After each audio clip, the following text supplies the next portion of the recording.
Welcome to another episode of R&R Living Life. In this episode, Rick and I continue exploring the southern forest region around Manjimup. While there, we visited the Manjimup Heritage Park with over 12 hectares to explore, set in abundant native bush and parklands to discover the stories of Manjimup and the southern forests.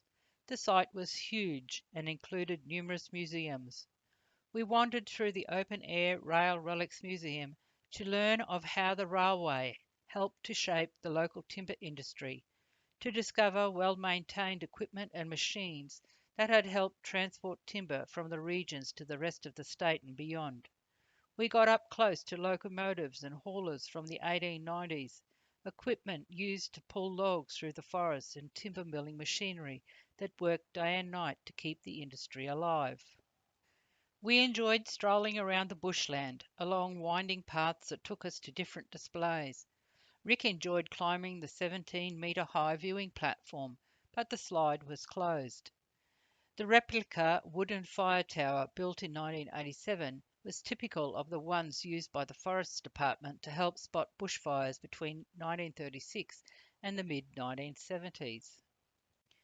Though most of our time was spent wandering through and around the historic hamlet, where we could step back in time to the 1940s and 50s and wander around a number of original and replica buildings aimed to stimulate a historical settlement in the region and brought the history of a timber milling town to life, including a settler's cottage, a doctor's surgery, a school building, a police station and lockup, as well as the newer additions of an agricultural shed and blacksmith shop, each with a number of different interactive experiences, including sound, tactile, interpretations, and backlit displays. The historic hamlet gave us an amazing insight into a way of life for those early settlers to the area. We spent so much time wandering the hamlet, there was sadly limited time to spend visiting the rest of the displays to do them full justice.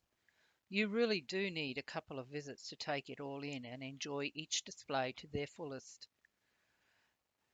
With just quick visits to the Power Up Electricity Museum, the State Timber Museum, the Steam Museum, and the Flora and Fauna Museum, that highlights the different varieties of trees, flowers, and animals of the southwest region, also found scattered throughout the parklands.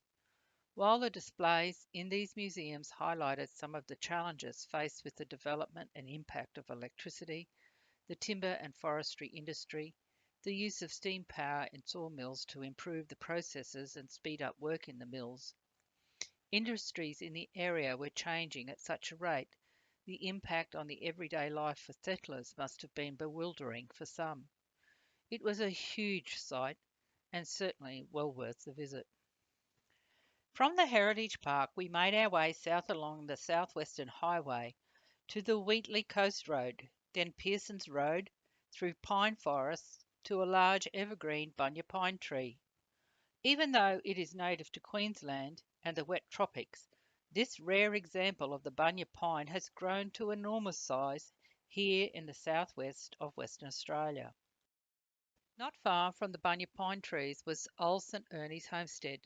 The isolated settlement was selected in the 1870s and is at the confluence of several tributaries of the Warren River. Though a number of renovations have been made to the original mud brick rooms, the homestead is now in a sad state of disrepair. Nestled amongst tall kauri trees, Quinnanup has a history that dates back to the early 1800s. From early settlers to the 1920s, with land released for farming as part of the group settlement scheme, with a second wave of settlers in 1944 to work in the local timber mill, to now having the complete settlement sold and subdivided for people pursuing a lifestyle of harmony within the forested surrounds, Quinnanup has weathered many changes to the area. From Quinnanup we made our way to the Diamond Tree, a fire lookout constructed in 1941. It was one of the 8 trees pegged as fire lookouts in the southern forest between 1937 and 1952. It was also one of the 3 trees open for climbing, but due to extensive decay, the tree has been closed. After enjoying the Diamond Tree, we made our way 4 kilometres east of Manjimup to Kwijup Birth Tree, the birth tree of a legendary Noongar stockman of special note, believed to have lived in the later part of the 1800s, and the King Jarrah, estimated to be over 500 years old and stands over 45 metres tall. It is one impressive Jarrah tree lucky to be alive, as in the early 1900s two sleeper cutters had planned to fell this giant.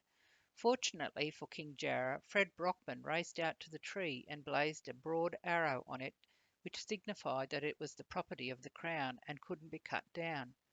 When the sleeper cutters arrived at the tree early the next morning, they realised that their plan had been foiled.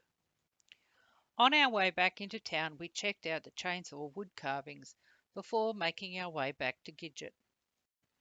We were out exploring early the next morning, first enjoying the gravel Five Gates Road across from Murrinup Ford along the edge of the Blackwood River through pine forests for a few kilometres before making our way to Greenbushes, a hidden gem amongst the Eucalyptville State Forest, rich in timber history and mining heritage.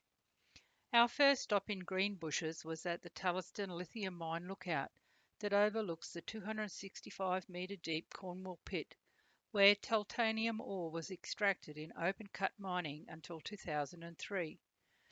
The Greenbushes lithium operation sits alongside the southern border of the township and is bounded by state forest and farmland, and as such is continually taking action to improve environmental management and avoid harm arising from the operation.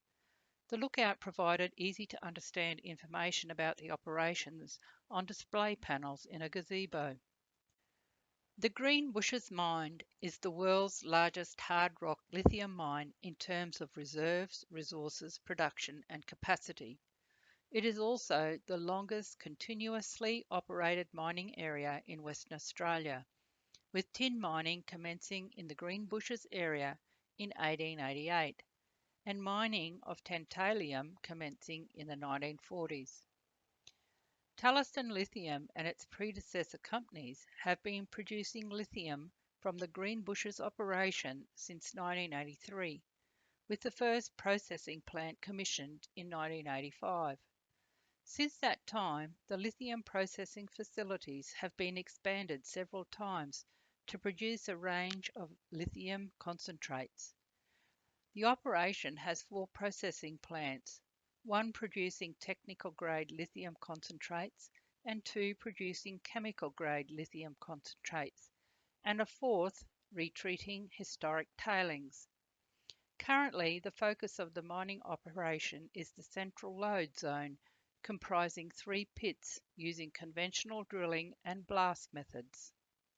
From the lookout, we made our way to the Greenbushes Pool, an important historical site for the town and was used as a water supply for tin sluicing and mining operations from the late 1800s through to the 1900s. Originally established during tin dredging during the 1890s, it is now an attractive natural waterhole located on the Spring Gully watercourse, surrounded by stunning native environments that provide an ideal habitat for a diverse range of flora and fauna. We were happy to follow the boardwalk and gravel path around the water's edge, with a number of viewing decks giving us time to enjoy the Jarrah forest and the natural environment. We found interpretive signage providing information about local flora and fauna, and in the picnic area, an interesting sculpture of the long-necked turtle common to the area. Another very creative person in action. In town, we strolled along the Greenbushes Heritage Amble, an interactive walk which gave us an insight into the development of Greenbushes, from that of the Indigenous first inhabitants, the establishment of the tin fields and fledgling timber industry in the 1880s, through to present day. We did not explore all of the 77 sites along the central business district of the town, but did enjoy the perspective given by the fictional characters from selected eras along the way, including early prospectors trying to eke out a living in the area in the late 1800s.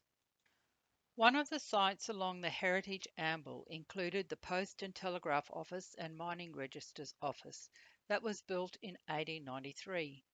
Then in 1906, the Post and Telegraph building was converted to a courthouse, with the postal service moved to other premises. The old courthouse building was largely demolished in 1932 due to white ant damage, but was rebuilt with the only original section that remains from 1893, the warden's room. Another was the primary school, opened in 1893 with 7 boys and 10 girls, but closed after 3 months before a new building was approved in 1899, with reports of over 100 students, culminating in enrolments reaching 240 students in 1907. The original school building was destroyed by fire in 1965. We passed the old police station built in 1901 and the old jail constructed in 1906. Also along the Amble was the Discovery Centre, the Anglican Church, the Old Road Board, the Shamrock Hotel, the Masonic Lodge, and Thompson Park, just to name a few. After spending most of the day in Greenbushes, we made our way back to Gidget through Bridgetown, checking out the lookout on the way through. With its main street lined with heritage buildings, cottage gardens, and the charming stretches of the Blackwood River and Eucalyptville State Forest, this area was certainly well worth the visit, full of history, amazing scenery, and numerous sights to visit. The following day we headed towards Dumbleyung, back through Bridgetown to Hester Road, and on to Boyup Brook, coined the country music capital of Western Australia, with the first country music show dreamed up around a campfire in 1986. Boyup Brook has a host of quirky collectors, from a collection of over 2,500 pigs to so many teapots and tea sets at one location that the owners have had to move out of their house. There's also vintage model cars, bugs, butterflies, dolls, gemstones, and Elvis memorabilia. We continued on through the Bocal area, stopping at a day use area only to find an interesting piece of history in an old school site, one of many throughout this region.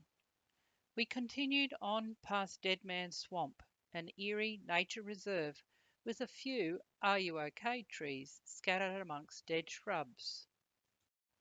From Boyar Brook we followed the Arthur River Road beside the Blackwood River and then crossed the Arthur River.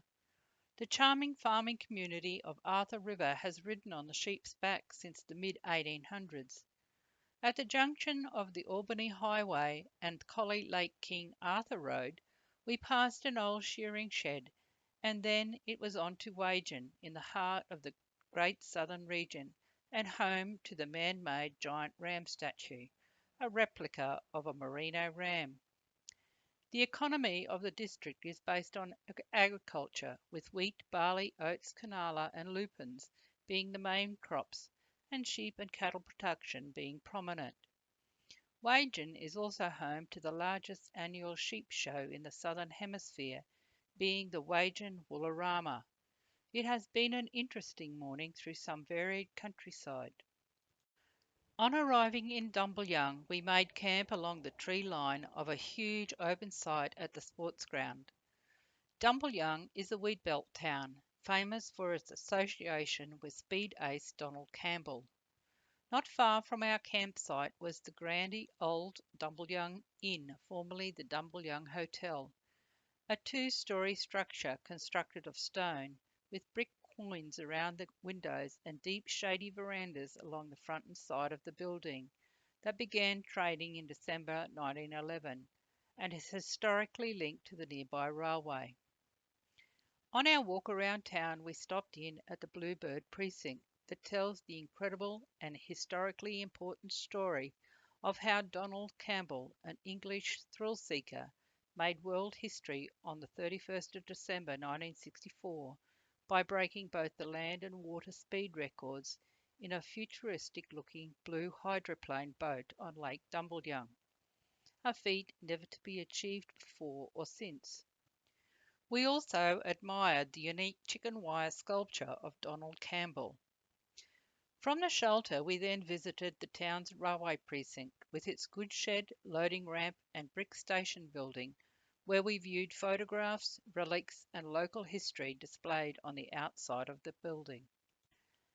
Later that afternoon, we drove out to Lake Dumbleyung, the largest open salt lake in the southwest, at 13 kilometres in length and 5.5 kilometres wide. We stopped at Pussycat Hill, where we had read had spectacular views of the lake, but our view was hindered by tall shrubs.